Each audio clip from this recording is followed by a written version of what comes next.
the true journey of discovery is not in seeking new landscapes, but in having new eyes. So from a slightly philosophical kind of perspective, what that says to me is that it's not about going somewhere else and getting something else. It's about the shift that changes within yourself, the change in your perspective if you want new opportunities and a new way to see the world.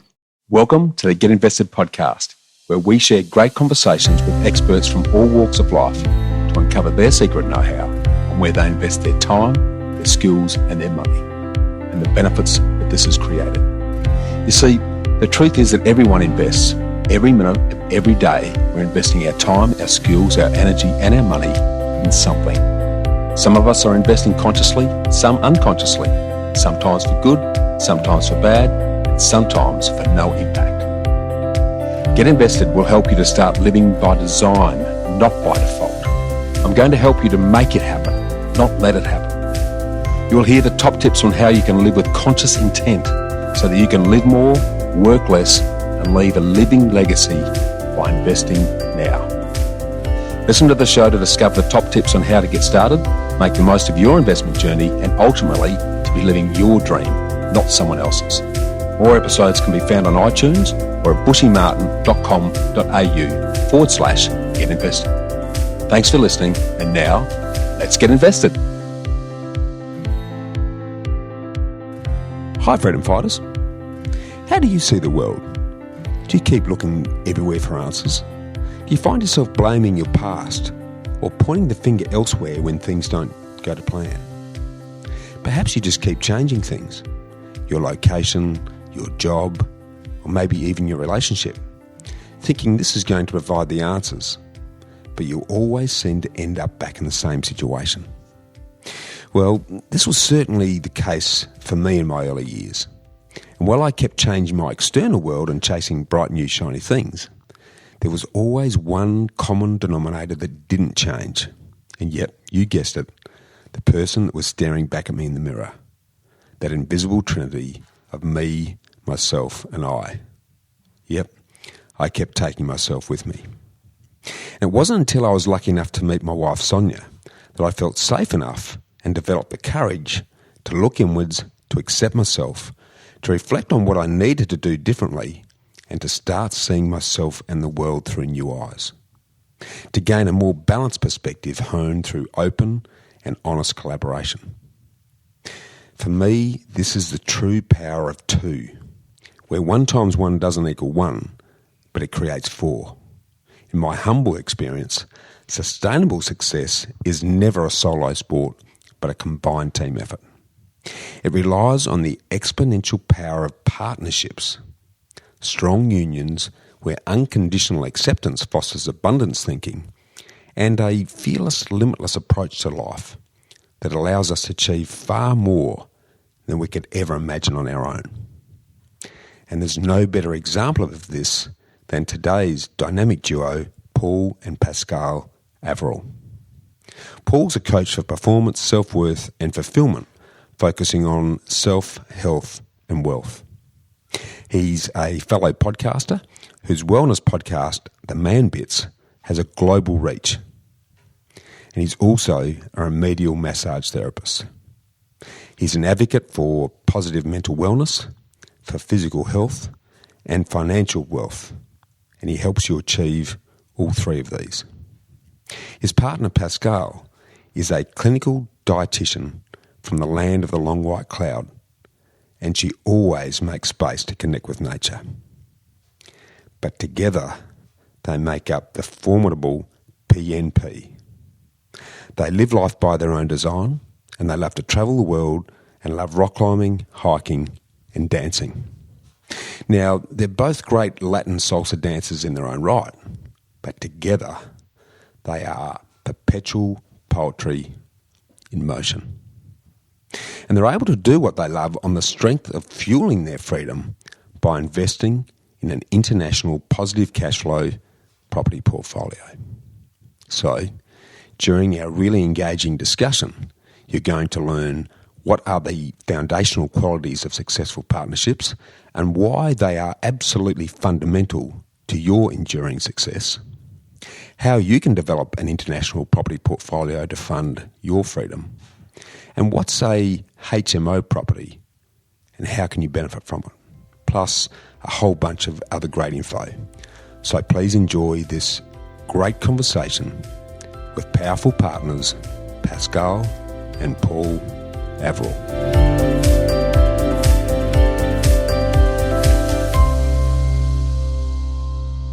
Greetings, freedom fighters.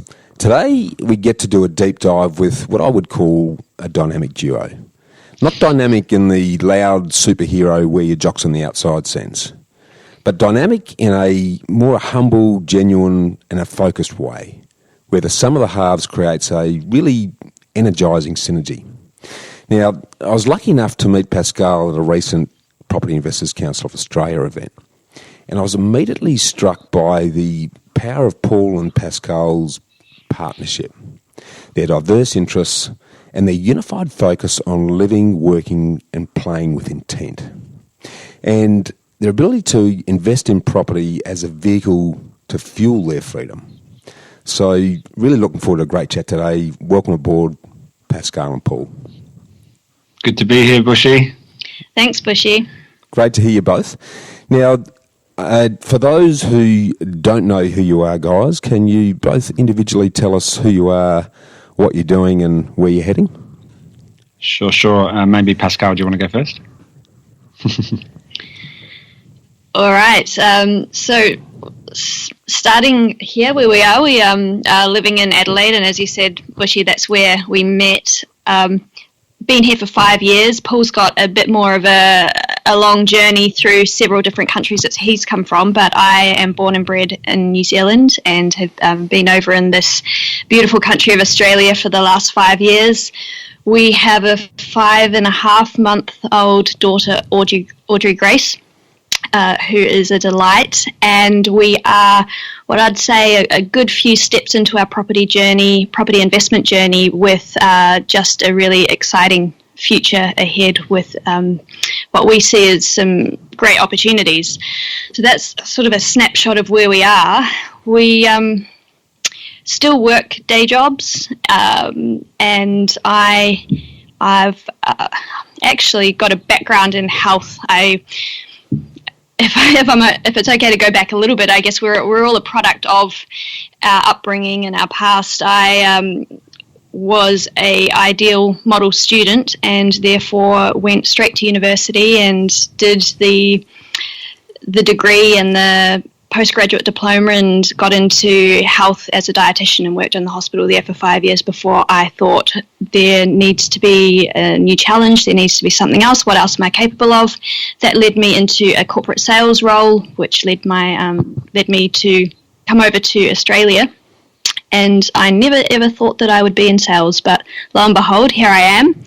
But that's the day job, and we do all sorts of other things outside that as well. Our property journey. I also have a small skincare business, and we have Audrey, and we also love life and getting out and doing things like dancing, rock climbing, things that can really nourish the soul. So there we go, nutshell. Anything from you, Paul? No, you covered a lot of territory there. That was right, Pascale, 15 years.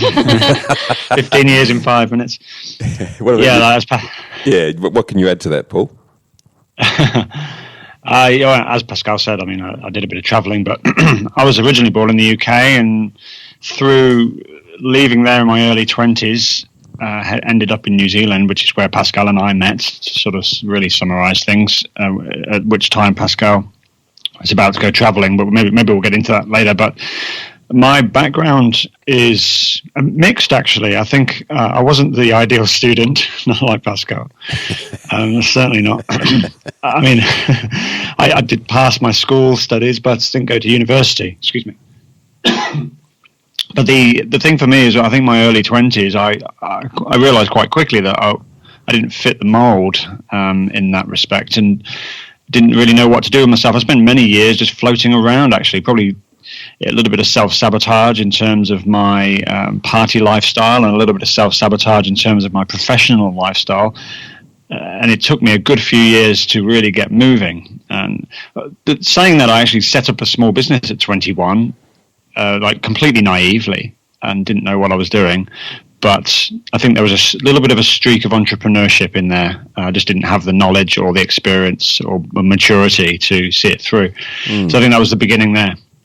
Awesome. And off I went to, that's where I got my first house, actually. But off I went on my travels, and then, I probably spent about 8 years traveling around, and massive experiences there to end up in, as I said, New Zealand, where we met, and then that got us here in Adelaide, which we're now with Audrey, and it's family time now. It's great. Yeah, awesome. Now, you've covered a lot of turf, and I'm going to sort of dissect that a little bit in a minute, but just so property is obviously a very key focus for you both. The day job side, which I'm hearing the day job side is probably a temporary means to an end, but the day job for you, Pascale, is still in, you're a clinical dietitian, I think, by background. Is that what you're currently working on, the day side? That, definitely we're still in the day job period of our life. I was a dietitian, and certainly that was a prerequisite to getting me into my current role, but I work in sales now, so I sell to dietitians. Gotcha. The various products that they might use in the hospitals. So it still fulfills a real academic ability to have clinical discussions, but I'm not seeing patients. Yeah, okay. And what about yourself, mate? The day job component for you at the moment, what are you doing? Yeah, sure. I made a switch about 4 years ago from sort of corporate training. I used to be a leadership development trainer, sales trainer, business trainer in offices. And I jumped out of that into remedial health, into the healthcare industry. So remedial massage. So I now work probably 0.6, 0.7 in remedial massage, about 4 days a week, 25 hours a week. Yeah. And so that's, which is awesome. And as as this podcast is about living by design, living with intent, we've sort of geared things around my job, Pascale's work, to be flexible, because of Audrey as well is our priority. So my job is quite flexible in that I can build up or reduce my hours accordingly, which has made it just really easy for me to be present with the family, as well as move things around when we need to. And Bushy, I'm on maternity leave at the moment, so as I phase back into going full-time, because my job is a non-negotiable full-time job, Paul will phase down his hours, because we still want to be able to spend as much time as possible with Audrey. Of course. Yeah, awesome. Awesome. Well, look, you've given us a quick skate across the ice with both of your histories, but I am keen a little bit to dig into that, because I'm hearing some fairly major transitions for both of you on your journey so far. And what I'd like to do is wind back, and you choose who goes first. But talk me through right back from as early as you'd like, what the journey has looked like in a little bit of detail. And I'd want you to focus on why you decided to do something, where you invested that time and energy, and what you learned from that, and how did that lead to the next step, and then why did you make these steps from there? Can you sort of talk us through that, and I'll dive in where I think it's worth sort of embellishing it a bit. Chime in whenever you want, Bushy. That's fine. But I guess I'll start. Yeah, I mean, if I look way back, like I said, in my early 20s, I was a bit of I float around a lot, and I did buy a house back then. And why? Why did you say? Yeah, I mean, how old were you, mate, when you got your first house? I think I was 22 years old or something. Yeah. And it was in the UK, in a small town called Hinckley in the middle. And why did I do it? I don't know, really. I think it's what people did, And you buy a house, you live in one house, you pay it down, and then you retire and 65, and then you die. That's how life goes, isn't it? Yeah. But was that something that your folks encouraged you to do? Son, go out and buy a house, or is that?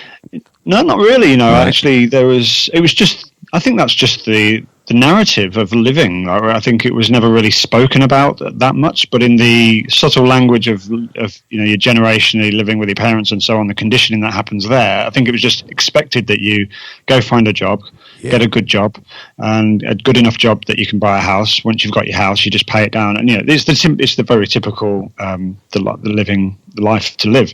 Yeah. But what I found is before I bought my house, I found myself in about £50,000 of bad debt. So I had very high debt on credit cards, hire purchase. My car was on hire purchase. Lots of, and I had a couple of overdrafts. The buying of the house was 105% lending, I think, 110% lending, LVR. So they were throwing money at us back then in the early 2000s. I remember. And I didn't have a clue about money. I mean, there was no financial education for me. I didn't know really what good debt was or anything like that. So all I knew is that if you have a credit card, you can buy stuff and barely have to pay it back, if that makes sense. Yeah. Terribly naive around that. So found myself in quite big debt, bought this house, not knowing how I possibly got it over the line, but back then it was much easier. And then the weight of the debt actually caught up with me, and suddenly I felt the stress that comes with being in a hole of debt, and it's a very unhappy and unpleasant place to be because you can't always see the way out. So I'm sitting there with these kind of letters coming through the post, demand letters, and I'm just wondering what the hell I can do with all of this. How do I get out of this? I didn't see how I could use the asset I was living into it because there had been a little boom since I'd bought the property. Right. I didn't know you could refinance, pull money out, and what have you back then. So I ended up just selling that house, paying off my debt with the proceeds of the house, which left me with a few £1,000. Not a huge amount, but I was debt free. The weight was lifted, and I was just free again. It was amazing. I bet. And that was my ticket to go. Right, I'm gonna up and go. I need to get out of the UK, make a change. I think that had been encouraged by family, friends. They were sort of entrepreneurs. My family were not so much. They were a little bit more scared. There's a bit more of a scarcity mindset around money in my family back then. They'd lost money in investments, so the message was money is not good. It's a root of all evil, or if you have money, you'll lose it or spend it before someone else gets it, that kind of thing. Yeah. So again, like I said, didn't really know a lot about finance, but the travel for me opened my eyes to people and communication and I was quite immature back then, so that was my coming of age trip, which was to Australia, actually. It was about a year and a half traveling Australia. How old were you then, mate?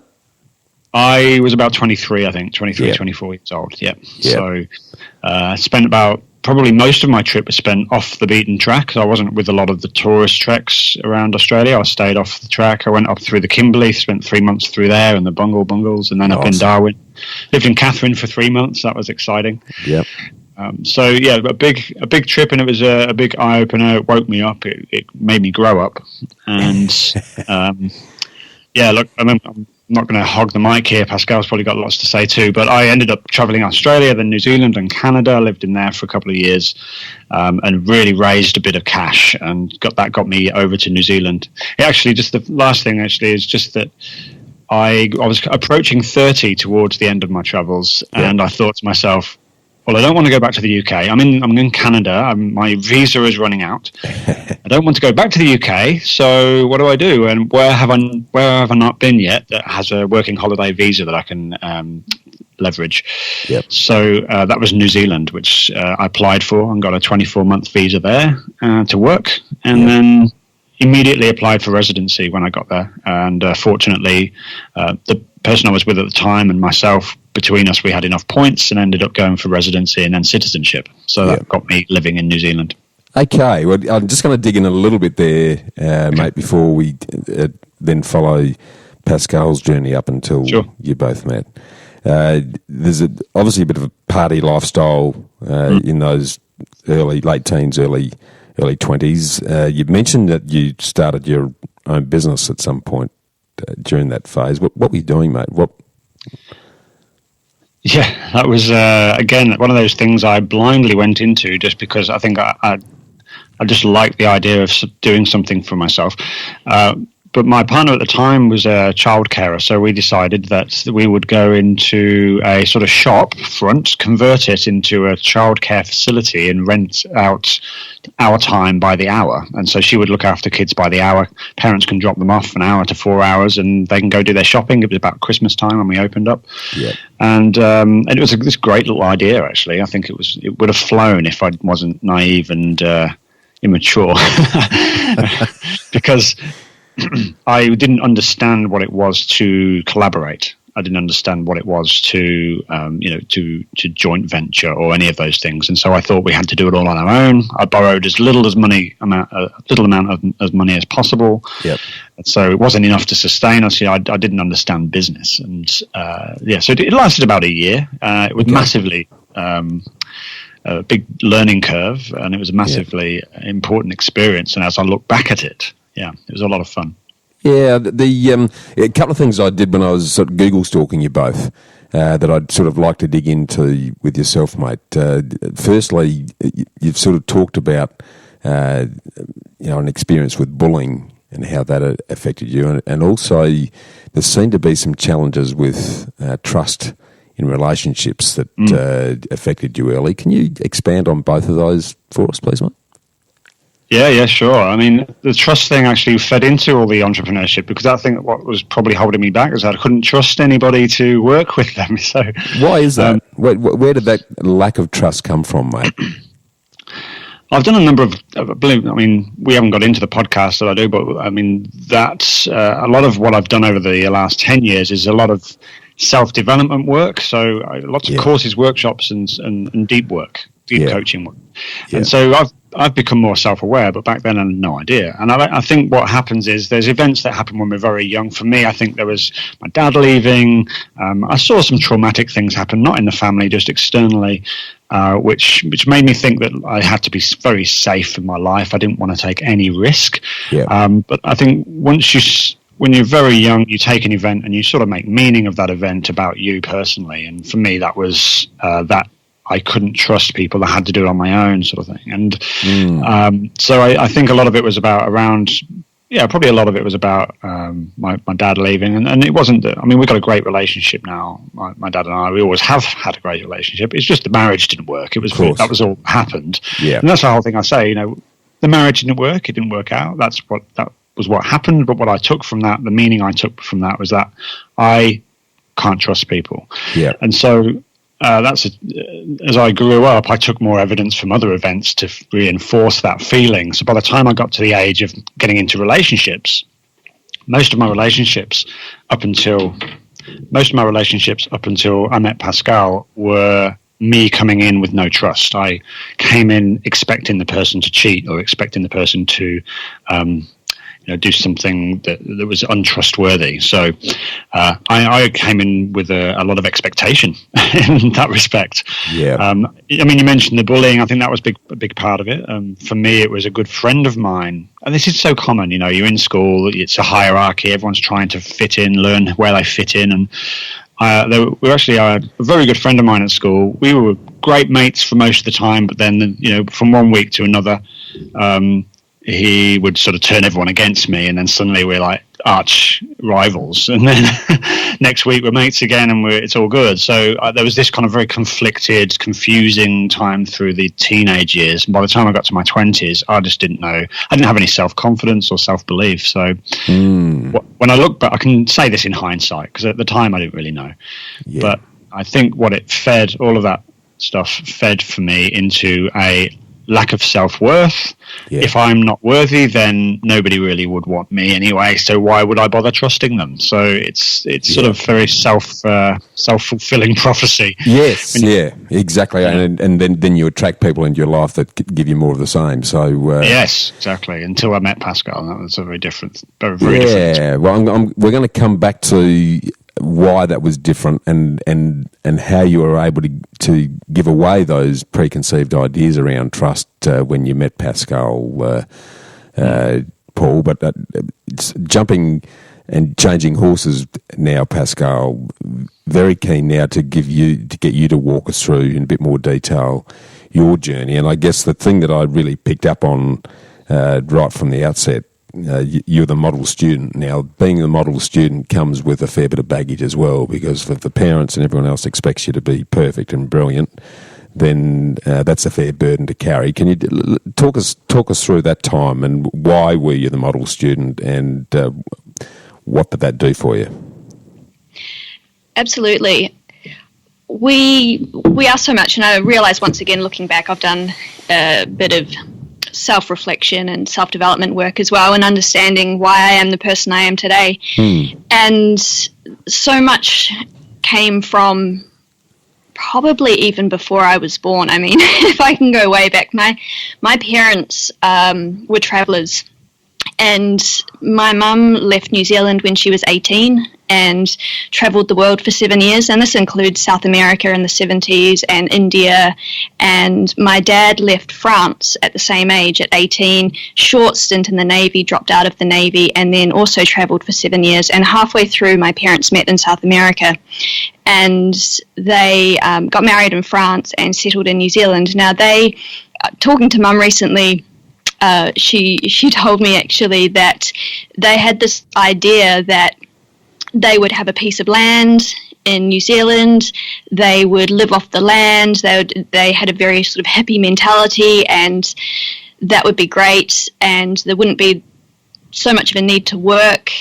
And I think it was just a bit of a fantasy, really, because they ended up in New Zealand and started off living like that. But then 1, 2, 3 children came along, and they quickly realised that land costs money and children cost money, and they became your regular type of citizens that go to work every day. And my father was an aircraft mechanic, coming off skills that he had from his time in the Navy. Yeah. And so he went to work there. And when I first grew up, it was from pretty much birth until about 8 years, was in the most idyllic part of New Zealand that you could imagine. I mean, think Queenstown, but without all the buildings and people. It was just mountains, crystal clear lake, farmland.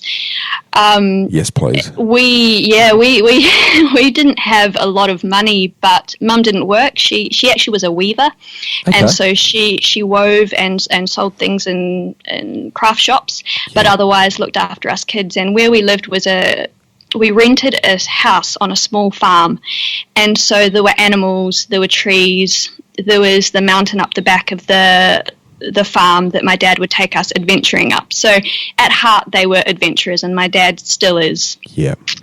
And so it was amazing. We didn't have a boat, but we had friends that had a boat. We didn't have our own skis, but the school would take us on ski trips. We didn't have our own horse or our own land, but we borrowed a horse, and we were allowed to have the horse on the land on the farm. So we just had the most amazing opportunities for all these things that people would usually have to pay a lot of money for. And I think that was the classic, this pocket of time where that lifestyle was available in New Zealand.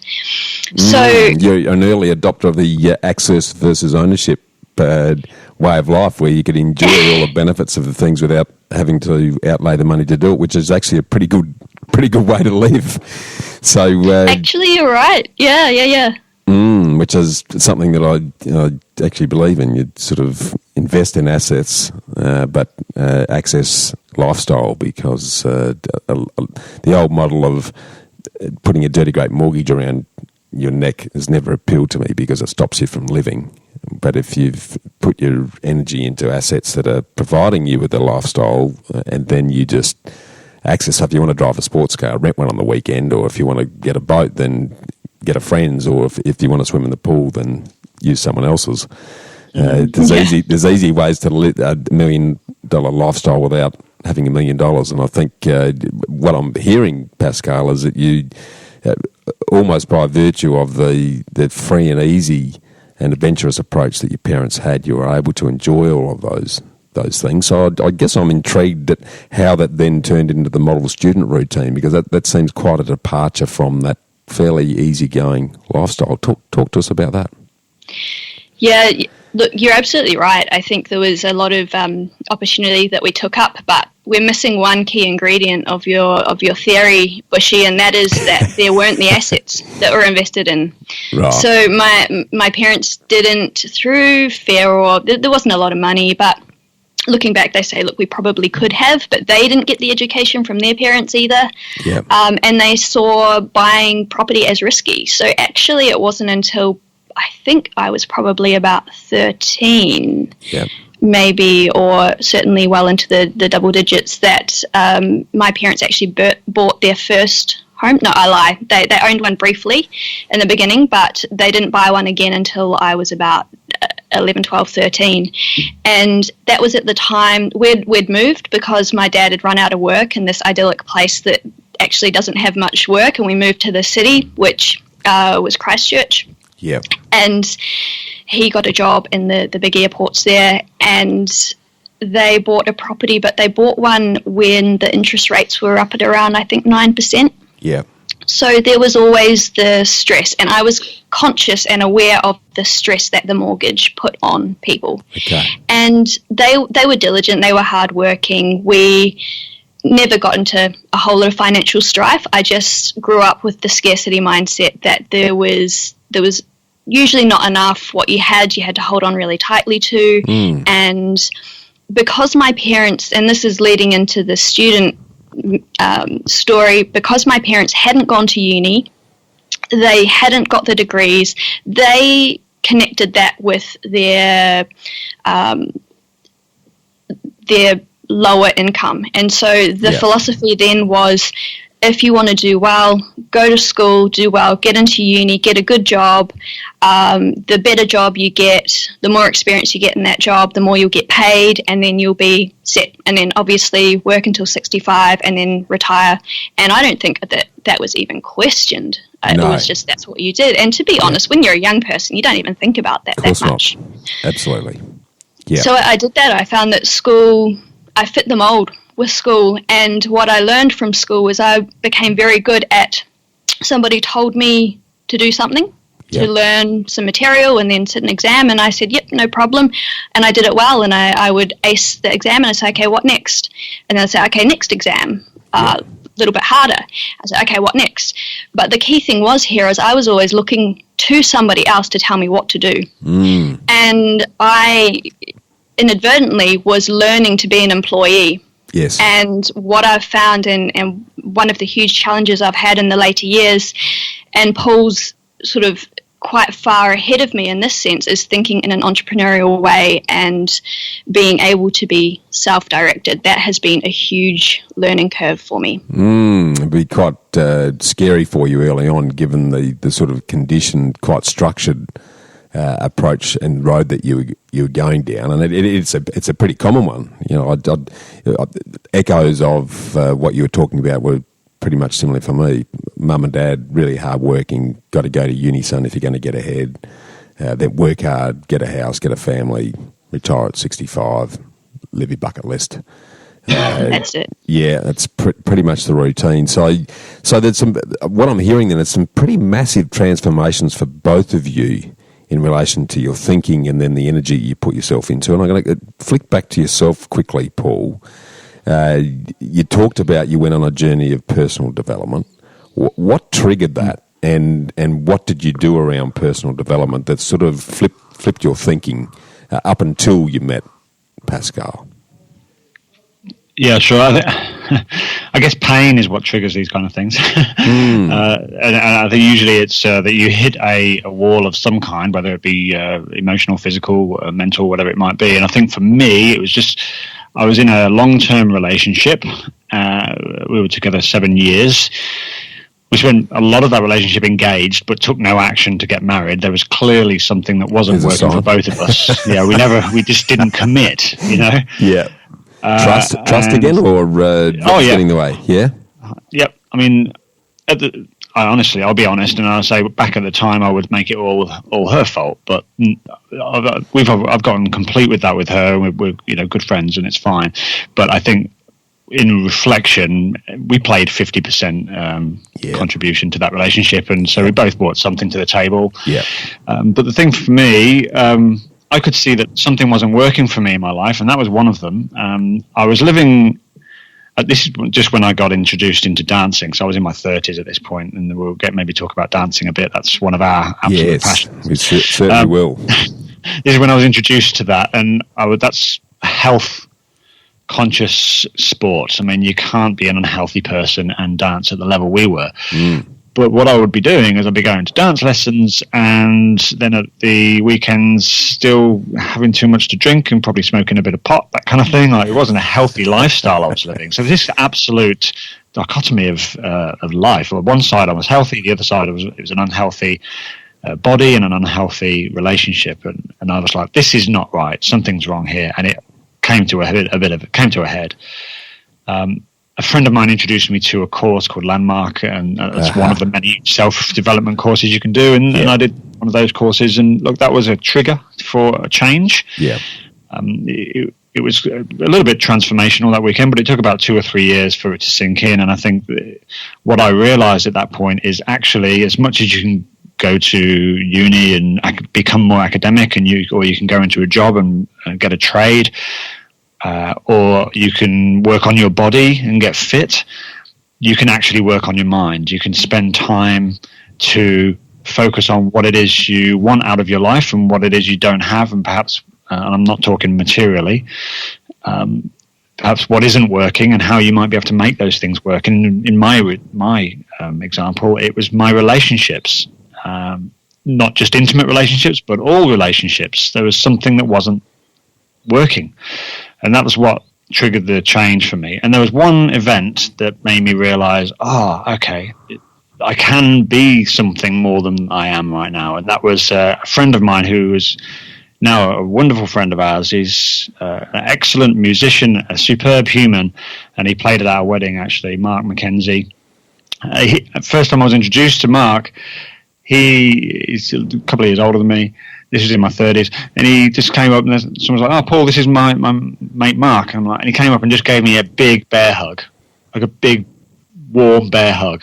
I was like, whoa. Love it. Yeah. What's this? Like, someone's giving me this affection, and it's a guy. What? And I realized at that point that that's the kind of person I am. I'm actually quite an affectionate guy, and I'm quite huggy and that kind of thing. And I didn't realize until that point that that's the kind of person I am. So were you huggy up until that point, mate, or was that like, oh shit, if he can do it, then it's actually I've always wanted to, but it's actually okay? By that point, I just started sort of coming out of my shell, I guess. My confidence was higher. I think I'd come out of the relationship I'd mentioned earlier. Okay. I started doing the work, and dance was kind of kicking up and everything. So my confidence was starting in the way, and I was becoming. Pascale uses the word gravitas. She said, so I can have gravitas from time to time, and I could feel that was starting to build in me. So meeting Mark was like, wow, this is a match made in heaven. We just became great mates. Yeah, and we could take on anything together. So it was really cool. It was real bromance. yeah, awesome. Well, because it sounds to me that you tackled the trust issue, because that's pretty much a lock and key exercise to any form of communication or relationship. If that's absolutely fundamental and foundation to anything, really. So I had to be willing to make the change. I think I had to actually consciously make the change. I realized that it's no one's going to do it for me. I couldn't expect the world to provide, and I think I'd lived my life expecting the world to mold itself around me. But now I think the real eye-opener was, okay, I need to make the decisions here. I need to make the changes. If I want the better life, it's down to me. And that's sort of where it began. Yeah, awesome. But a pretty big recognition, though, mate. So then talk to me about how you two got together, and then I'm keen to then delve into the trust equation with you both, because from the little bit I've heard from you both, that sort of brutal honesty that you enjoy would be quite confronting to you in particular, Paul, given what you'd experienced in the past. So talk me through the journey of how you came together, why you came together, and what it's been like since then. Sure. Pascale will probably fill in some gaps here, but I'll start. Okay. well, like I said, I was into the dance thing. So I was dancing salsa, performing and competing in salsa competitions in New Zealand. And it's it's quite a small community over there, so it's quite easy to do well if you're willing to put the effort in. Okay. So I was enjoying the fruits of my labour and performing on stage and doing some competitions and getting a few trophies and loving it. Awesome. Wearing an old spandex with a zip up the front, if you can imagine. Bushy. Have you got the rug down the front of the chair as well, Matt? Or medallion? Yeah. Oh, yeah. Cuban Fury. Mate, I'm just going to say, I'm going to jump right in here. I watched your wedding salsa. Oh, yeah. And I've got to say, guys, that very rarely do I watch people dance where there is such a intuitive awareness of each other that the flow between you was quite stunning. So, and to get to that level of just almost unconscious awareness and the way you actually, very impressive, by the way. Very impressive. Thank you. Both of you. It was so much fun. You've got some skill. That was the sort of fast wedding dance. We did a slow one too, but the fast one was just us. We were like, right, we want to do something special. People kind of expected it of us, so we did we put together a choreography and awesome. Loosely based on another one. And yeah, it was so much fun and a lot of energy on the day. But and so that was, I started dancing in my 30s. I had no background. Pascale had years of dance through her history. She'll mention in a moment. Yeah. But I think Pascale turned up at one of our lessons one day, and I was sort of assisting on the day. And in salsa lessons, if anyone's been, you probably know, you sort of change partner as you go. You kind of work around, so everyone gets to sort of to dance with different people. And I moved along the line, and Pascale's there. I'm like, hello, Paul, Pascale. And I don't even think we even spoke. I think I just sort of thought, oh, she's attractive, and then moved on after our minute together. And then that was it. My housemate, a couple of weeks later, comes home and says, oh, mate, I've met this awesome dancer. She's going to be my dance partner in the performance team. She's super cool. And when I met her, it was actually the same person. It was Pascale, and then eventually invited. My house was quite a social house at the time in Christchurch, and so people often around with guitars, like Mark, the guy I mentioned, and a few of his friends, and we'd always be jamming and just playing around on them. And awesome. So anyway, Pascale came around, and as she was leaving, I'm thinking, I need to get this person's phone number. So I went out and made her some corny line about going out for lunch. You know, you're going to need my number if you're going to take me out for lunch, Pascale, or something like that. And so we exchanged numbers and went out for lunch. And I mean, I'll just mention the lunch, but it was very casual. But I forgot my wallet, so when we went to pay, Pascale ended. Sure you did. Yeah, this is actually almost a metaphor for how we do our business, because Pascale is really the numbers person. I'm not. So turned up with no wallet, yeah. But she forgave me. We went on a second date where I could make up for it, and that worked out quite well in the end, so it's all good. But so we met through dancing, actually. Gotcha, there you go. And let's talk about why both of you are attracted to dancing. Where did your passion for dancing come, guys? Look, I was dragged along to a performance team audition, and I thought it would be a good place to meet chicks, to be honest. You did like it, yeah. That was short-lived because, in the end, I actually fell in love with the dancing. I loved it. It was just a great physical exercise, awesome community. There was people from all walks of life, and so I just really enjoyed that, and I enjoyed the health, fitness part of it. Yeah. And I've always been a bit of I love to win in terms of sport. I always, through my youth, enjoyed that. So that was great to get up on stage and start winning trophies. I'm like, that really fulfilled a need for me. Pascale? Yeah, what about you, Pascale?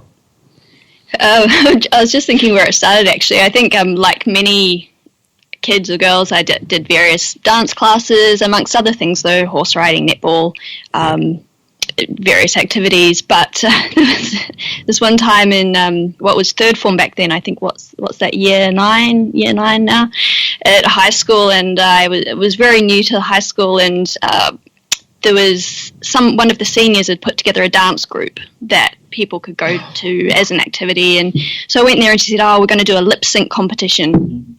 And so I thought, yep, that's great. It was going to be a Janet Jackson song. And before I knew it, everyone looked at me and said, you can be Janet. And I thought, I don't know what I thought, but here I found myself. We trained this choreography, and I made this outfit. They did all my hair up in these big kind of crazy curly buns, and we went out on stage at, I think it was an assembly or a lunchtime or something, in front of the school, and did this lip sync dance to a Janet Jackson song. And little did I know that would make me world famous within Rangiora High School.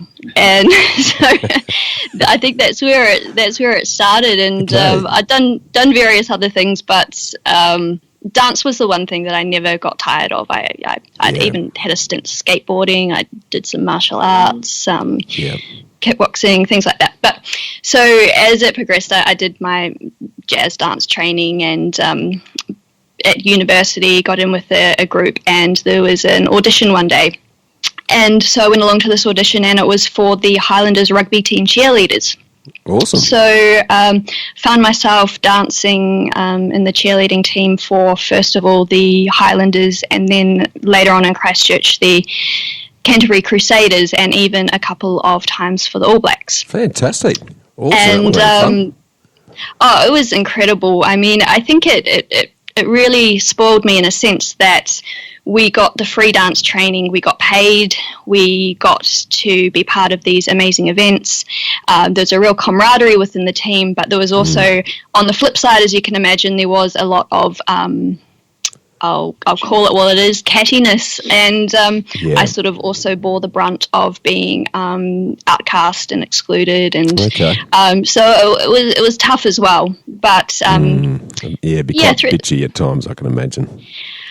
Yeah, look, everyone, what I learned, and I can look back on later, is that there's safety when everyone's looking at someone else. Yeah. So as long as you don't have to necessarily instigate it, but if you can take cover while somebody else has got the finger pointed at them, then you're safe. And even though, I mean, there's some sort of friends turning on friends and things like that. But what I realize now, and what led me to be able to forgive people, was that I realized they were just surviving, and they were just surviving in a social group. Culture. Yeah. And, you know, when I look back, I think through high school, I think I did the same thing a couple of times, because instead of becoming a social outcast, you do what you need to do to fit in, and it's not something to be proud of. But unfortunately, at that time, I was the one that somebody decided to point the finger at and make make the scapegoat, I think. Is that why you shifted to salsa? And so various things. I did some competitive cheerleading as well, where you do all the throwing people up in the air. I did some Bollywood movies. Yeah, actually in Bollywood or? Well, just the dancing troupe. So Bollywood movies, they have a lot of songs, and there's often dancers in the background. And for a while there, some of the crews, they would come from different parts of India. So there'd be different language films, but they loved the landscape of New Zealand, and they would have an agent who would figure out all of the filming spots around New Zealand. So we would travel down through central Otago, these beautiful spots, and just film out in the middle of nowhere. And you would think it would be really, really well organised. You know, you'd have people that would shut off the road or things like that, but it was just completely off the cuff. So we were dancing in the middle of a highway, and I remember one time they were trying to get the take in because there was a car coming, and we could see this car coming down the road, and we finished, and then we all had to run off the road to let the car go past, and the people were just looking out, just like, what's going on here? We're in the middle of New Zealand, and we're all dressed in these saris and strange things. Yeah, it was insane. So you're in the middle of the road, dancing with the traffic going past. It sounds awesome. Let's jump now to your dance together, because this is where the magic happens, I think. And I guess I'm giving away my own prejudice here in the fact that. What I've come to realise myself is that while the world tends to focus on the individual and the glory of the individual, no sustainable success is ever achieved, in my own belief, without a really strong partnership and beyond a partnership, a supporting team around that. Now, I'd sort of sense, without knowing either of you very well, that there is a really strong partnership with you both. Talk to me about when you got together, how you then both changed, because clearly there's a big leap for you, Paul, from the trust perspective. Just interested to see how you negotiated that and what is it that makes your relationship successful? If you could talk about that a bit for us. Actually, I think bushy dance is a really good metaphor for the adjustments that we had to make in our relationship together as well, and the way we work together. I, for one, was used to dancing on my own in an individual, and was moving to dancing a partner dance for the first time. And what that means is relinquishing control. And even though you dance in partnership, there is one person that is the lead and one person that's the follow, and it has to be that way. You can't have two leads. It just doesn't work. Yep. And so in my dancing, I really struggled with following, and probably I could say that would be similar in many things in a partnership, where I found it hard to not be in control of something. And Paul, you'd be very similar, I'd say. Given that lack of trust, it's like, well, I can't put my faith in someone else. I've got to control the situation. That would have been an interesting challenge for you both, I'd imagine.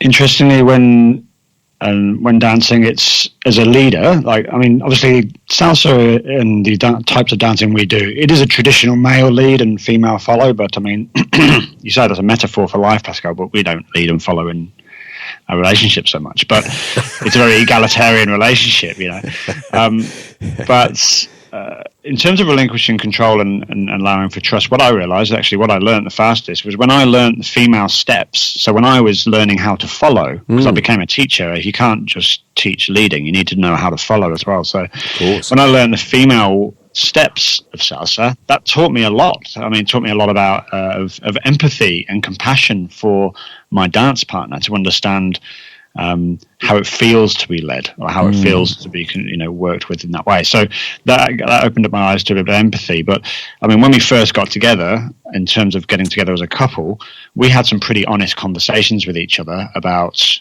what's important to us in life. I had just come out of, fairly recently, a pretty big relationship, and also following that, a very short but needy type relationship, which was very draining on me. Yeah. And I wasn't looking for anybody who was dependent or wanting to follow or being needy at all. I wanted somebody who was driven, independent and ambitious, and someone who would actually challenge me. And it was Pascale was that kind of person. So instantly I was drawn to her for that reason. It's one of the most attractive things about her to me. And so it was actually her individuality that I enjoyed the most, her independence. What about yourself, Pascale? So what question specifically? Yeah, so the attraction for Paul was that independence, and was that similar for yourself? My good looks. Of course, that goes without saying, Paul. I think when I first met Paul, and he talks about that time when I went around to his house with my dance partner, Georgia, and I just looked around the room and I just felt the camaraderie and how relaxed it was, and how beautiful all the people were, all playing music together, dancing together. So that was probably the initial thing. But with Paul, I'd been through a couple of relationships where there was a lot of BS, and I think that from the get-go we were just completely honest with each other, and it was just, if you don't like it, this is who I am. If you don't like it, then you can jump off a cliff, in a way. And I presented that part of myself, and Paul went, yeah, great, that's awesome. And so we started off on a very vulnerable. It was risky in a way, because either of us could have run a mile, but because we were both in the same place, we started off on the right foot in terms of being honest with each other, being frank about how we felt, even if the other person might not like it. And that led to... Yeah, give me an example of that. So how does that play out in the day-to-day world? Does that mean, I'm having a shit day, just give me space? Can you sort of give an example of what that honesty really means in the way you interact with each other? Yeah, I can give you a specific example. And I think that what this comes from is that a lot of people talk about, oh, it's so important to be honest, you've got to be honest, you've got to be honest. But a lot of the reason that it doesn't work is because people aren't recognizing the second half of that, which is the other person needs to commit to not reacting. So yes. The only time you can have space for honesty is if you also don't have a reaction, because then that person will just completely shut down and won't be honest again. So a specific example is, really, really day to day, I went to pick Paul up from work one day, and he wasn't out the door at the time he said he would be. So I drove around the block. I pulled out. Somebody beeped their horn at me. It gave me a fright. I'd had a stressful day at work, and I just, the frustration and anger riled up at me. And all of a sudden I thought, if Paul had been there on time when I was supposed to pick him up, I wouldn't be here driving around the block getting beeped at. And so I was really angry by the time Paul had got in the car. And he said, oh, you're all right? And I said, no, I'm not. I'm really frustrated. I don't know why. Actually, no, I know why. It's because I've been driving around the block because you went out there, but I'm not blaming you. I'm just annoyed. And he went, oh, okay, all right. And so there were two things there. I was honest that I was grumpy, and I think a lot of people when they're grumpy, they feel embarrassed about it because it's for a silly reason. So they say they're fine, and then the other person knows they're not fine and goes, "Oh, it must be me." I'm going to start thinking about whether there's something I've done wrong and start getting defensive about it. And then there's this distrust between the two people, or this gap that's created. So by just being completely honest that I was annoyed for a silly reason, and by also taking away the blame by saying, look, I'm not blaming you for it, it's just a silly reason, then Paul could be open to knowing that he hadn't really done something wrong and that it would blow over pretty quickly, and he knew exactly what was going on. Well, there's two big things that I hear there, and that is that you said, but it's you express your feelings, but you said, I'm not blaming you. So there's the first bit that most people leave out. And the second bit for Paul is to listen to that without going, well, I was working late and I couldn't help because I was making phone calls, and which is the normal reaction for most blokes. Yeah, it's to defend yourself, I think. And the other part of that, just to add to that a little bit, is that by me just going, oh, okay, it was to say, well, I came out late, but that's just a small, what we call a small adversity, a small A adversity, as if to say, these things do happen in life. Things don't always go to plan. And I think Pascale and I were sort of reflecting on this the other day, is that by going through these small little mishaps, things that don't work out, and kind of working your way through them in a way that is collaborative, you're ready for the bigger adversities when they hit you, and you can cope with them better together as a partnership, I find. I love it, because there would have been a lot of trust triggers that would go off for you, Paul, with those sorts of scenarios. That the defensiveness would be just a normal reaction for you. How did you learn to overcome that and stand outside of yourself to go, well, hold on, no, let's keep my ears open and keep my mouth shut? So not respond emotionally, sort of things. Because it would have been inbuilt with any lack of trust. You're feeling criticised, and your knee-jerk reaction is always going to be defence. That would have been pretty challenging for you, I would have thought. Don't get me wrong. Sometimes we do get into these discussions, and then we realise we're in the moment talking about that tiny detail, and we're like, oh, what are we doing? Let's back up. But it doesn't. We do it a lot less than perhaps we might if we weren't more self-aware. But partly it's because I'm a simple person. Partly it's because I'm a simple thinker about simple things, and I try not to get too caught up in the detail and the seriousness of I try not to take life too seriously. Yeah. So sometimes Pascale will be a bit grumpy about something, and it actually goes over my head. It doesn't affect me because it's not me being grumpy. I'm not grumpy. It's not my perception. So often I just don't let it impact me in that way. Pascale, what are you going to say? I was just going to say, in that moment, I think it's easy for, if somebody feels like they're in a bad way and it's not being recognised, and they'll get grumpier and grumpier that somebody hasn't picked up on it. I simply say, if I... This makes me sound like I'm always in a bad mood. No, I hadn't picked that up. But equally with Paul, I think if something's up, I just say, hey, I'm not feeling 100% today. Paul will say, what's up? And we have a conversation about it. And sometimes there's some, equally for Paul, sometimes there's some problem solving that can go on and some solution finding. And sometimes it's just a bit of empathy because we've figured out what we actually need. We just need to get there as well. But on the trust thing as well, because we talked about dance, there was I think a huge part of our trust came from in those beginning stages, because we're dancing what is known as a sexy dance, a partner dance, and traditionally you go out for an evening, so there's parties that are put on, and you might spend 90% of that time dancing with other people. So we're talking up close and personal with a stranger, where there's parts of your body touching and you're staring into each other's eyes for 2 minutes. And a lot of people that don't dance find that really hard. But even people that do dance find it really hard. And what we've had to be is 100% transparent, because we knew that this is so risky. If we betray each other's trust in just one little thing, it could all fall apart. And that might even be withholding information. Nothing has to happen, but if lying is not only what you say but what you don't say. Exactly right. Spot on. Absolutely. If it's like, oh, well, I didn't tell you because I thought you'd get upset. Well, and then the person's thinking, well, what else is going on that they didn't tell me? So if somebody hit on either one of us, we would, at the end of the night, go, oh, by the way, so-and-so said this to me, or so-and-so hit on me. And it was just, oh, okay, that's interesting.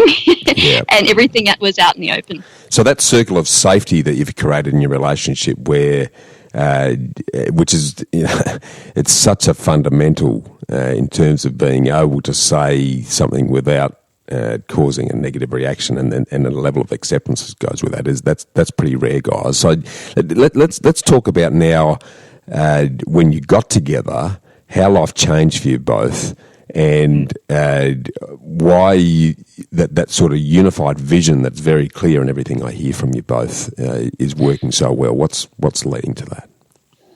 It's interesting, actually, because we're well into this conversation, and we haven't mentioned investing or podcast. It's about to. Don't worry, it's coming. It's coming. And I guess to put it into context, is that all of what we talked about that's a foundation for us. That now we are together and unified, and we have a family. We have this bigger picture that we work on together, and we talk about it a lot, and we're very open in our communication. And as Pascale said the other day, there's a open landscape of dialogue there, where we can just say what we need to say.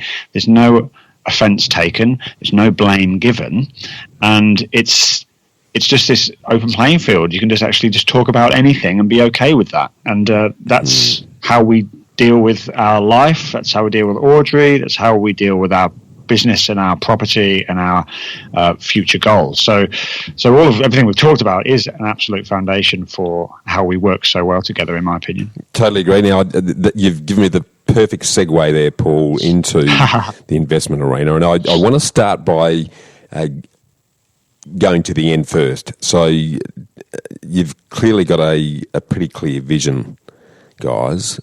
What is your dream lifestyle look like? What's the end game look like? What are you doing? What's your perfect day, week, year? Where are you? Who are you doing it with? Paint that picture for me.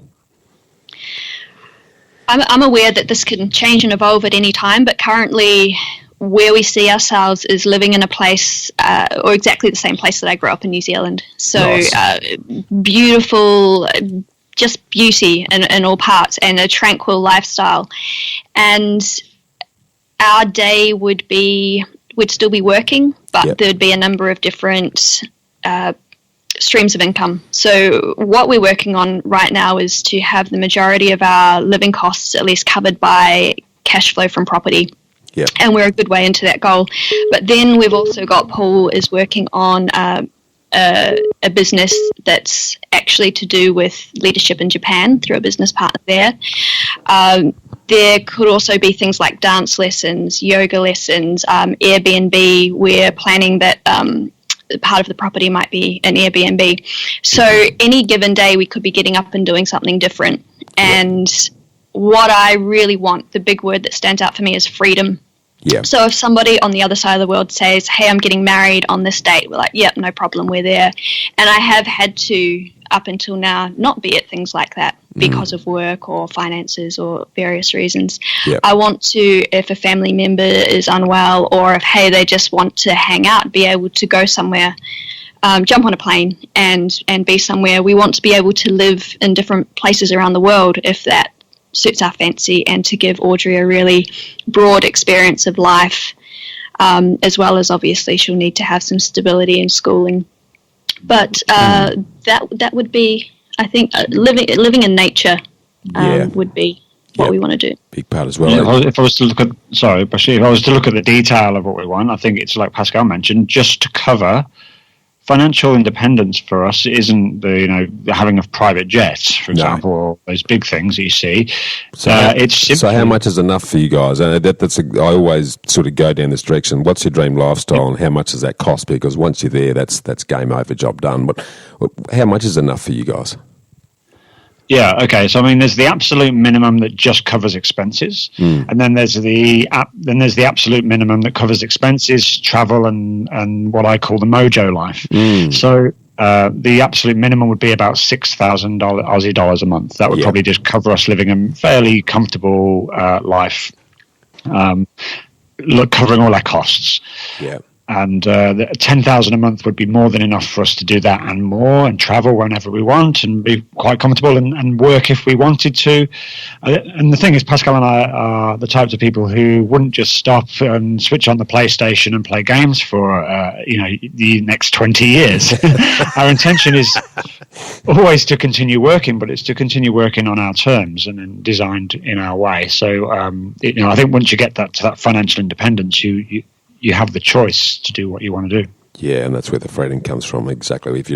If your income needs being met without relying on you, you've got time on your hands, then that's where the freedom and the fulfilment opportunity presents itself. Yeah, brilliant. Okay, well, let's now, because property is clearly the vehicle that you've both decided is the thing that will fuel your future ultimately.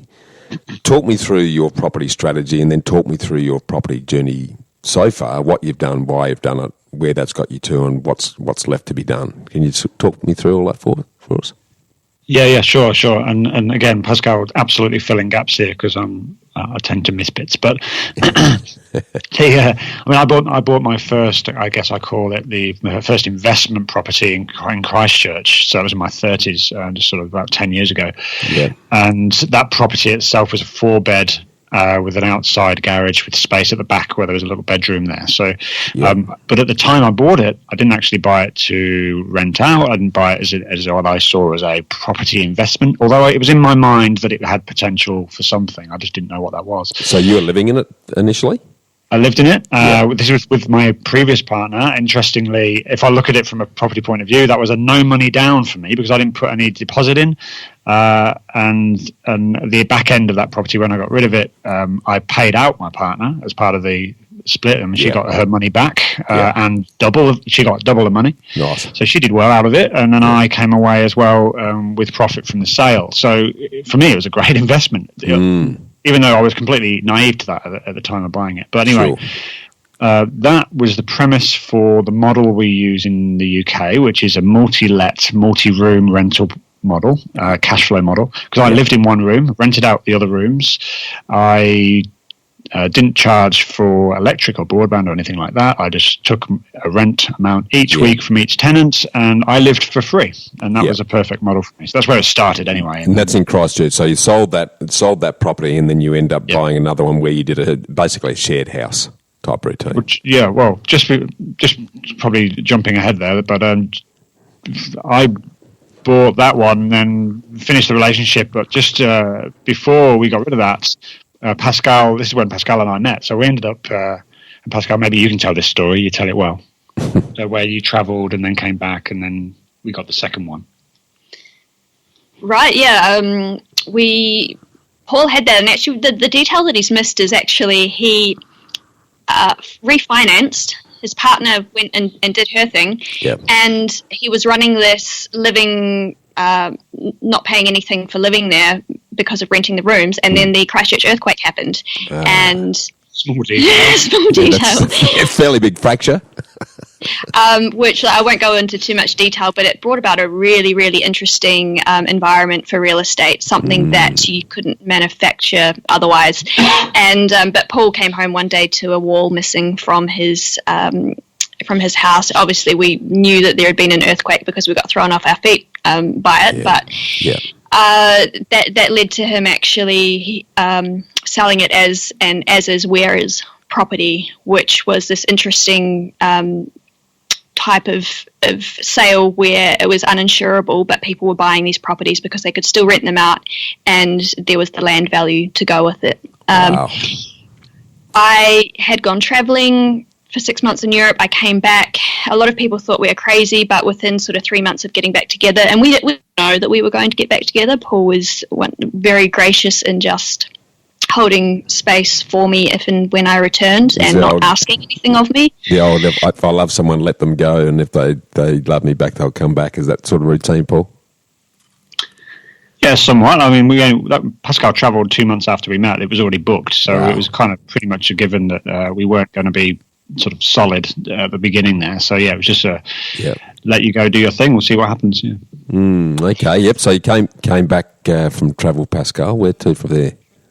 Yeah, and I was looking for a flat, so I'd always rented a house and rented out rooms to housemates, and I was looking for a room in a house. And because so many of the properties had been almost flattened, it was very, very hard to find somewhere, and it was very, very expensive.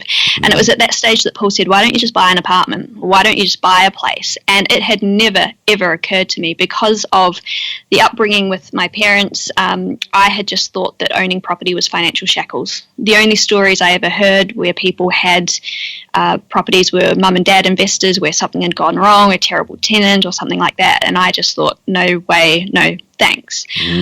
I, however, happened to be really, really good with numbers, and if I had known certain investment strategies a lot earlier, I had thousands of dollars that I'd saved up that I could have been putting into investments earlier.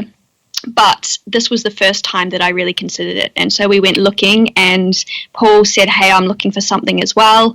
We were early in our relationship, but we also knew how practical we were. I knew from Paul's refinance with his ex that he was honourable, and he did honour if a relationship broke up, didn't try to cash grab or anything like that. So I thought, look, we set it up under a business. We bought a townhouse together. I lived in it. He lived in his old place. And at the same time, another property came up that had been... we had to get engineering reports for everything. The land had to be assessed, and it was looking a bit dodgy, but at the last minute it came through and it looked like it was going to be a really good buy. So actually we figured out a way to get that as well by getting my parents involved and securing it against my parents' Okay, house. So guarantors or, crossed with the folks' house? I actually said to them, look, if you guys ever want to invest, this is probably a good time. And for the first time they went, oh, look, we think that we could maybe... They had been thinking for about 20 years about buying an investment property, and I think this just got them over the line, so we went in with them. Okay, and are they still involved in it, or have you refinanced them out? Yeah, no, they are, but they keep saying, oh, maybe we should sell it, and I'm going, no, it's probably the place where you have money that is working the absolute best for you than any other place. So encouraging them to hold it, but when and if they do need money, then that's probably when we would buy them out of it. Yeah. That's the joys of JVs, is that people's visions change, and then it gets interesting. So okay. So that's three I'm hearing. You're starting to get a taste for it then, and these are all multi-lets, are they? So you're basically all shared house type routines where you're getting others in to effectively pay the mortgage. Is that what I'm hearing?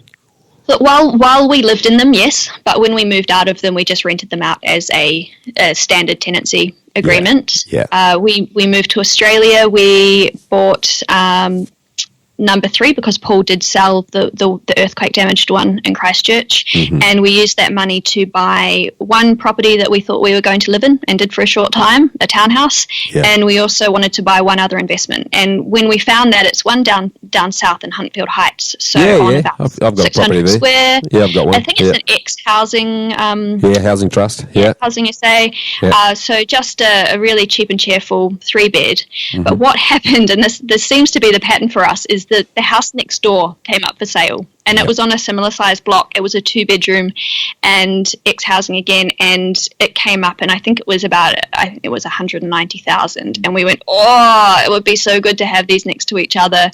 And we found a way. Once again, we borrowed some money from my parents, which we were able to pay back soon afterwards, and so we bought the 2 at the same time. Have you had any financing challenges then? Because you're jumping countries here, and banks, as we know, in Australia have become much more restrictive, particularly where you've come from somewhere else. And while some of the banks treat NZ as an extension of Australia, that can be challenging.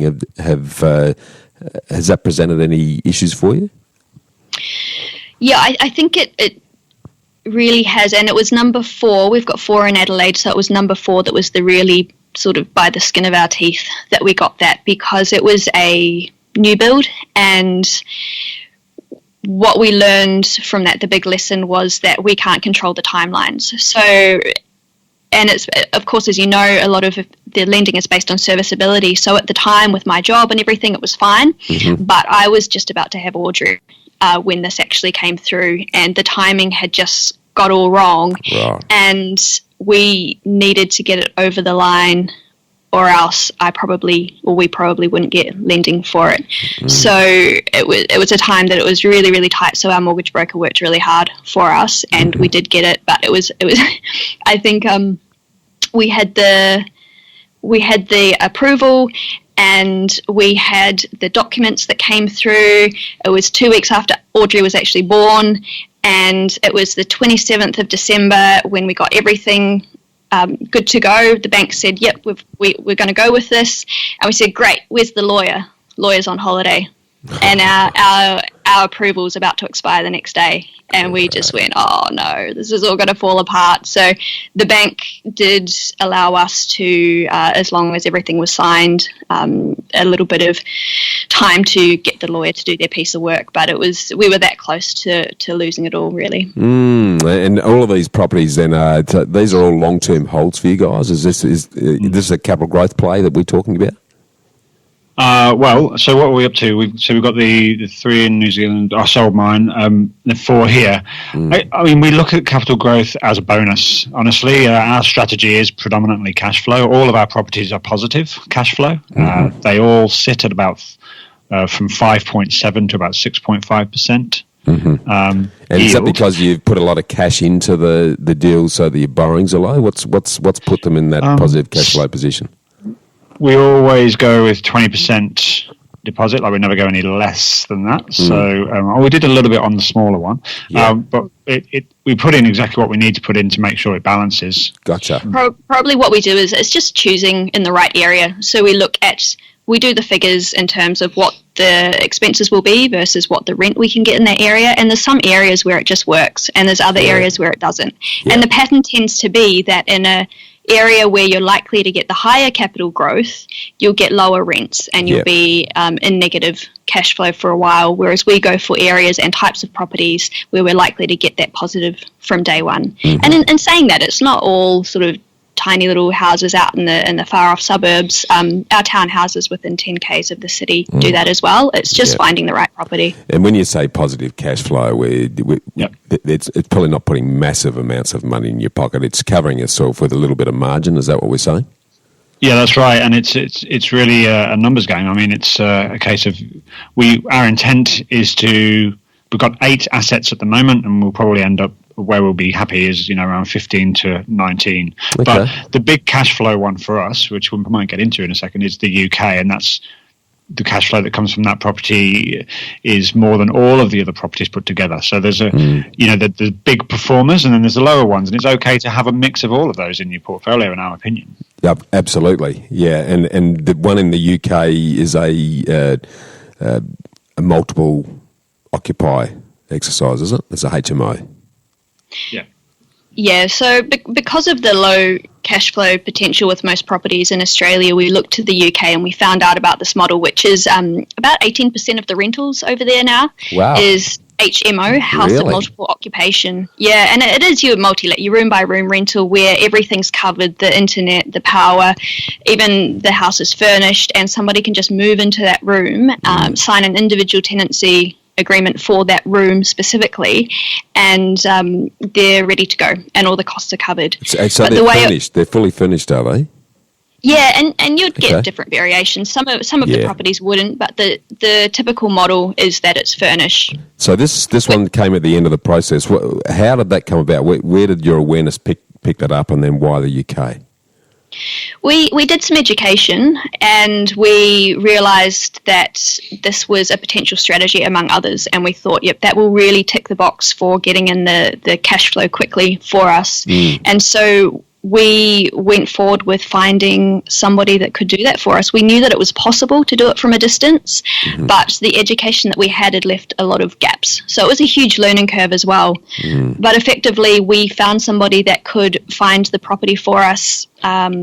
We told them what we wanted, what kind of budget we had, and they went out and found a property, and it happened to be a rundown 3-bedroom terrace property in a town on the outskirts of Manchester, right next to the train station, right next to the centre of town. And the conversion took that from a 3-bedroom property to a 6-bedroom property with all en-suites. So six en-suites and a common lounge room. So it was a huge conversion that they went up into the roof as well. One of the bedrooms is in the roof space, and they project managed that for us as well. So it was all just phone calls and emails from over here. So a huge project. Massive, and given the old trust equation there, a massive outsource and a massive reach for you guys. And I say this because I've been through the same experience with properties that Sonia and I own in the States. And the biggest challenge we've had is the integrity and the professionalism of the team on the ground, because there's often a gap between what they say and what's actually going on, as we've found over time. How have you found that? Because it's the challenges of time and distance, and making calls at 1 and 2 o'clock in the morning to find out what's going on. How's that been for both of you so far? I'd say that was the hugest factor with this. It was massive. And we, in trying to find somebody to source us a property, we came across and came very, very close to some dodgy deals where we were dealing with people. And luckily we did a lot of due diligence, and there were some tiny little details that put up red flags. And when we approached these people about it, they just disappeared. And so it was really quite a nerve-wracking time. There's probably a stage where you just have to go with your gut. Yeah. Because you'll never 100% know. And fortunately, these guys that we work with now, they're very experienced, and we got a good feeling from them, and it's turned out really well. So now we, through experience with working with several people, because of course we have the agent that rents out the property, we have accountant, we have lawyers, and we had to jump around. We have mortgage brokers, so there's the whole team that we have to put together, and we did have to go through a few different people before we found people that we were happy with, and we lost a bit of money along the way. Fortunately, not a huge amount, but there was money leaking out here and there, paying for people that didn't come through for us. So now that we have it, though, we have our solid team, we feel like we're in a really great position to then springboard forward with that trust behind us. So we've done the hard yards. Yeah, gotcha. Yeah, and I'd been through a similar experience. We actually went back to the States unannounced and sacked everyone because we knew there was some dodgy business going on, and big gaps between what we were being told and what the reality was. So, but you've done this sight unseen, I'm hearing. So you've been, okay, that's massive. Yeah, it was hard because I think both of us like to see it feel it, sort of go and see what's going on and follow the process. I mean, we were quite diligent in keeping the communication as high as possible with the team over there to say, okay, what's happening now, what's happening this week, and you need to do that. And I think now we've established that basis of trust with the team. We could maybe take a slight step back on it, but I think you can't just give it over and ask them to go and do the work and call you when it's finished. You've got to manage the managers. And manage the managers is the key. Absolutely right. Yeah. So that's the one thing we found was really important. But we're so happy with them now that we can see a future with these guys now, which is great. So is this what I'm hearing then is this is where you'll probably put more energy moving forward. You'll do more of those style of exercises in the UK. Is that where your direction's heading? That's where it's heading, yeah, because we've 4 in Adelaide, we've got 3 in New Zealand, and we're quite happy with that at the moment. But also there's the lending conservatism around in Australia, especially. It's means tested. They're looking at our income. It's really tough now. I'm a subcontractor, so that's always looked at negatively. You're a leper at the party with the banks at the moment, mate. That's for sure. That's right. Yeah, I mean, they might be easing off a little bit at the moment. We may be able to sort of scrape one more through, but the UK for us, it's a limited company that owns the property, of which I'm director, and then the lenders are testing. That means testing the company, and they're looking at the asset itself and what the asset provides. It's almost a commercial approach. So let's look at the cash flow and the longevity. Yep. That stacks up. Okay, well, it's commercial. So, which is fantastic. And once we have, which we're getting close to now, 2 years experience in New Zealand, in the UK, then the lenders also start to give you more favourable rates and you get better deals. So, I mean, we went on a pretty high rate with this last one in the UK.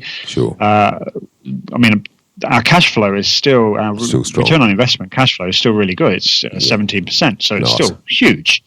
But that's on a bad rate. I mean, when we get onto a better rate in a year or so, that'll bump right up again. 25-30%. Yeah, nice work. Yep. Nice work. Yep. So and you mentioned sort of 16 to 19. That's a massive number. Do you really need that number, or is it because you're only getting incremental cash flows from each of them that you need that number to generate the ongoing income stream? It's funny. I think Pascale said a while ago, she said, I won't feel like a real property investor till I've got 10. And that's ego kicking in now, Pascale. Yeah, it's that funny thing. It's impostership, I think. But the reality of it, actually, we only need 2 more, and those 2 more will be in the UK, and they will be providing the same income as the other one we have, because that one brings in about £1,000 or just short of £1,000 a month. Nice for us. Nice.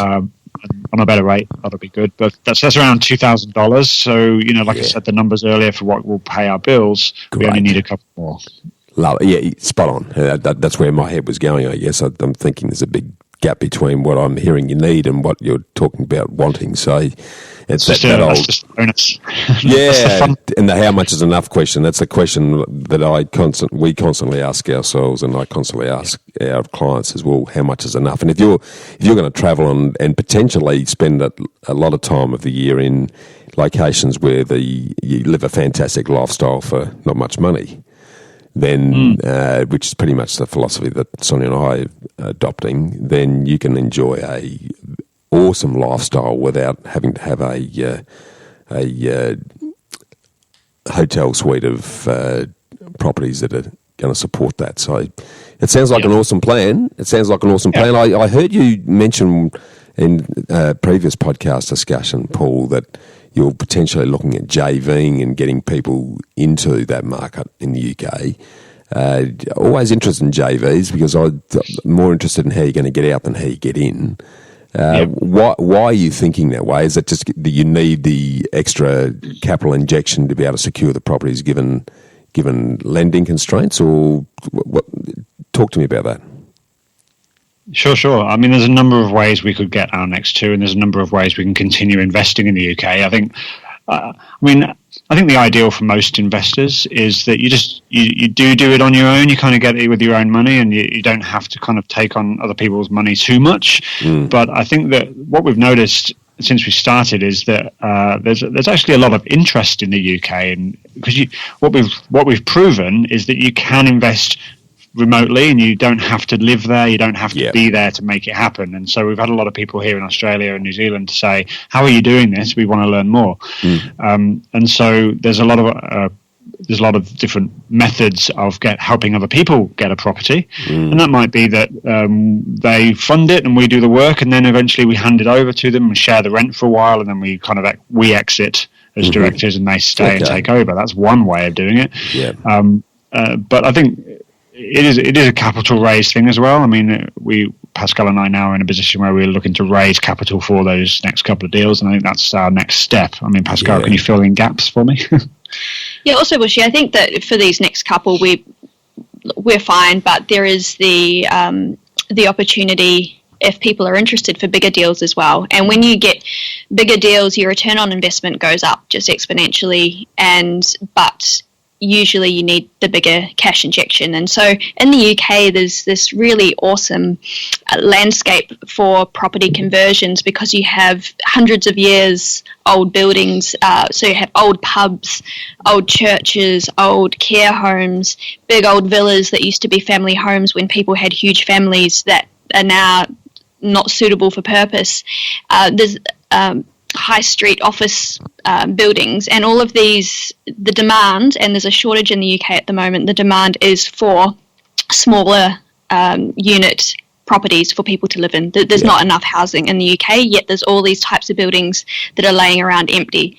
So a really exciting type of project can be taking those and converting them into flats or converting them into HMOs, and the return on investment can be huge, but also obviously they're bigger projects. So that's the type of thing that can be JV'd. The smaller ones, if people are interested in getting involved, then we can just work with them to help them to get them for themselves, really. And that's like your 4 to 6 bed, isn't it? Like the smaller ones are your 4 to 6 bedroom. They often say, if you've got 4 bedroom HMO, then you pay the bills. If you've got 5 to 6, then that's that's a bit more cash flow on top of the paying the bills. So I think a 6 bed gives you a good, let's call it cream on top in terms of your cash flow. And anything above that is obviously a bonus.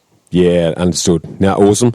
Right, well, I want to kick straight into what I call the ambush round now, which is the bushfire lightning round, where I hit you with sort of 5 questions that the listeners are always asking me about.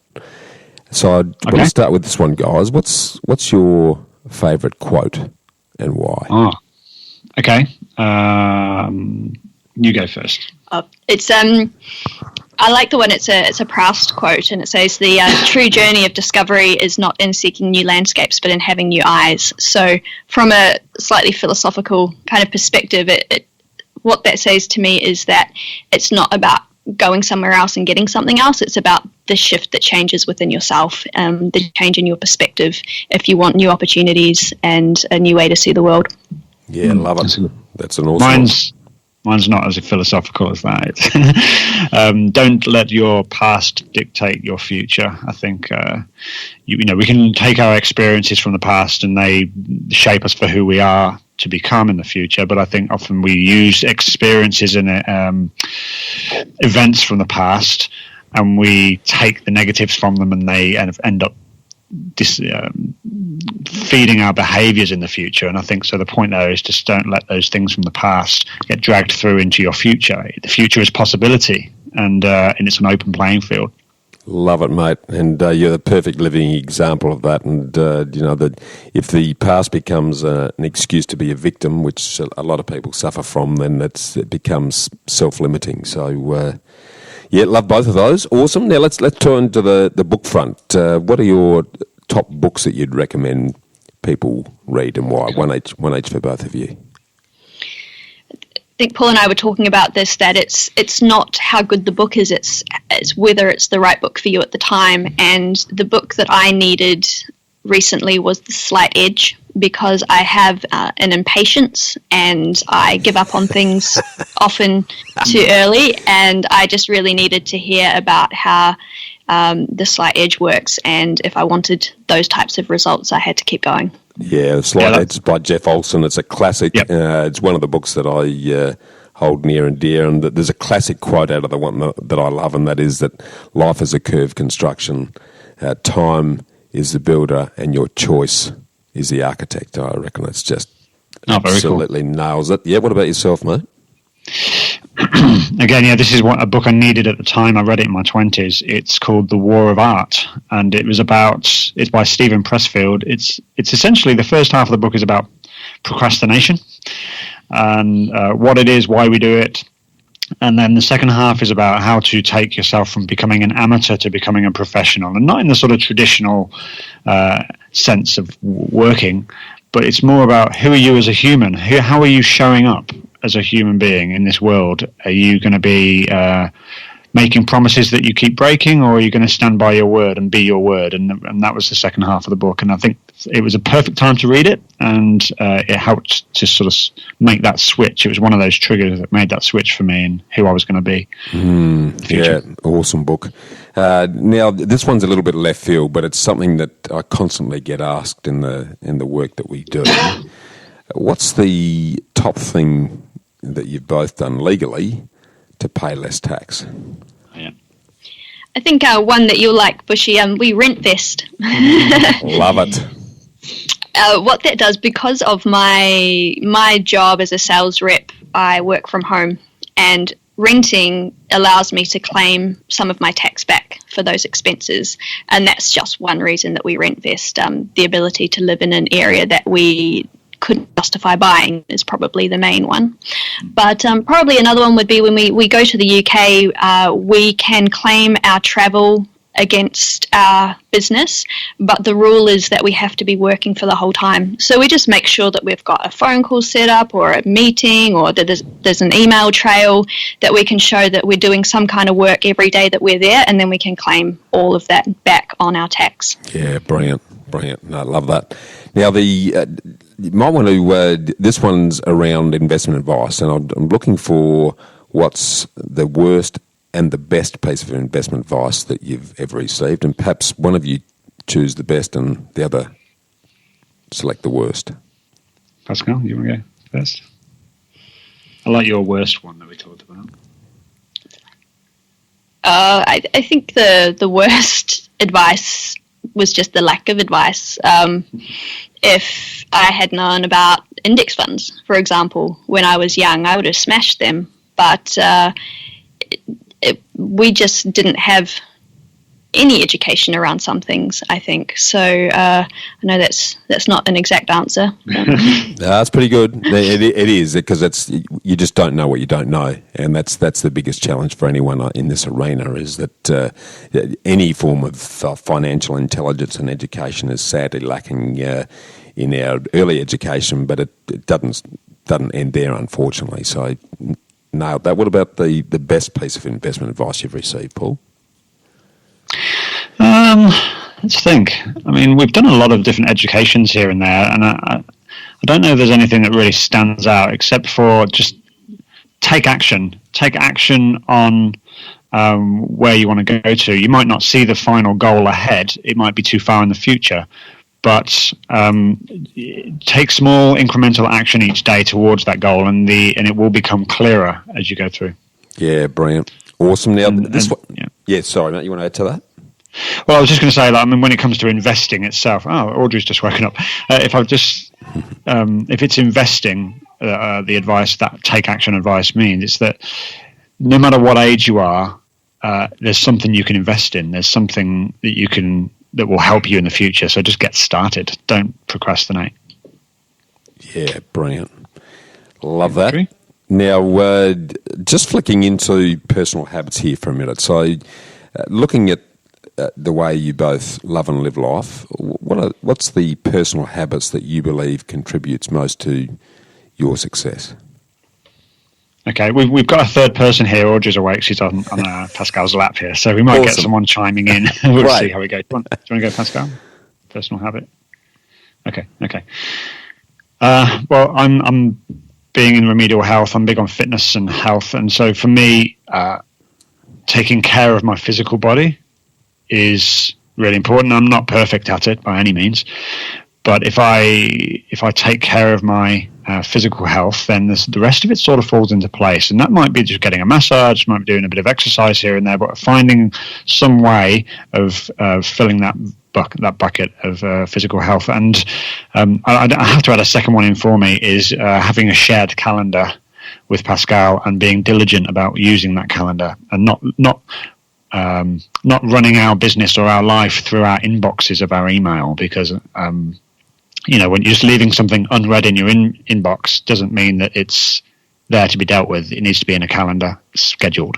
That works for me really well. Yeah, interesting you should say that, Paul, because that's exactly the way Sonia and I operate. In fact, our whole business operates that. If there's an email, it's immediately converted into an event so that it takes up space in your diary, and then we colour code it so that we've got red, blue and green. So red's admin, blue's client time, and black is client strategic business development. So all of a sudden you know exactly where you're spending your time, and you've allocated a time for it, which means that you're taking action against it. So love your thinking around that, mate. That is awesome. All right, now just sort of to bring it to a close then, and let's now that Aubrey has joined us, let's paint the picture in a few years' time when Aubrey's about to leave school and she's about to tackle the great wide world.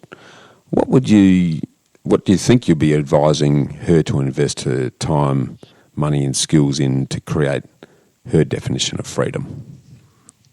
I mean, the obvious answer is always to say invest in yourself, but it sort of seems almost cliche to do that. We were talking about this the other day, Pascale. Do you remember?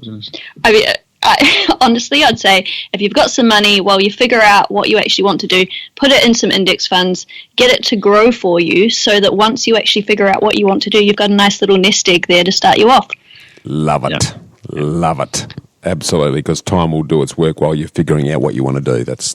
And something a bit more philosophical might be just invest in experiences. Like just build up on your experiences, and that might be meeting different people, going to different places, whatever that is for somebody.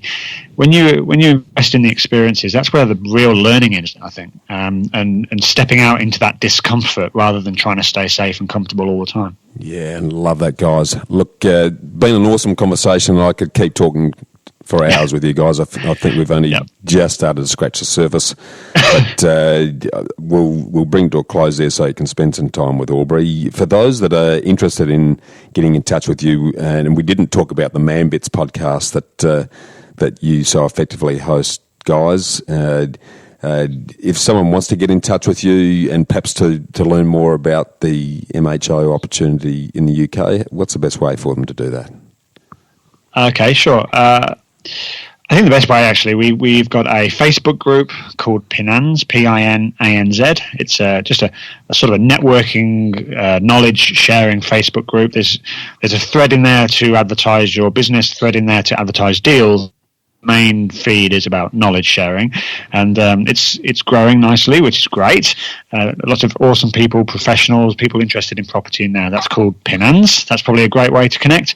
We're both on Facebook, really easy to find us. I mean, actually, if you Google my name, you'll probably find my podcast, the Man Bits podcast, which is a sort of men's wellness or mental wellness podcast. Yeah, so it's pretty easy to find us, really, and obviously LinkedIn is a good place as well.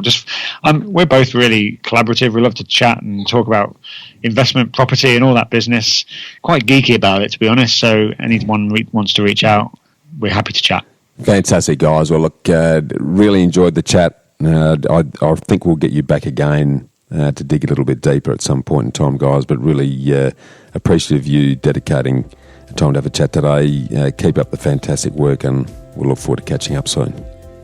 It's been a pleasure. Thanks so much. It's been an honour. Thanks, guys. Thanks so much, Bushy. Cheers, Pascale. Well, freedom fighters, how good was that? To get a summary of all this investment gold in the show notes, just email me on hello@khgroup.com.au. That's HELLO@khgroup.com.au. Or check us out at www.bushymartin.com.au/get invested. I look forward to joining you next week for another episode of the Get Invested podcast. So thanks for listening, and as always, dream as if you'll live forever and live as if you'll die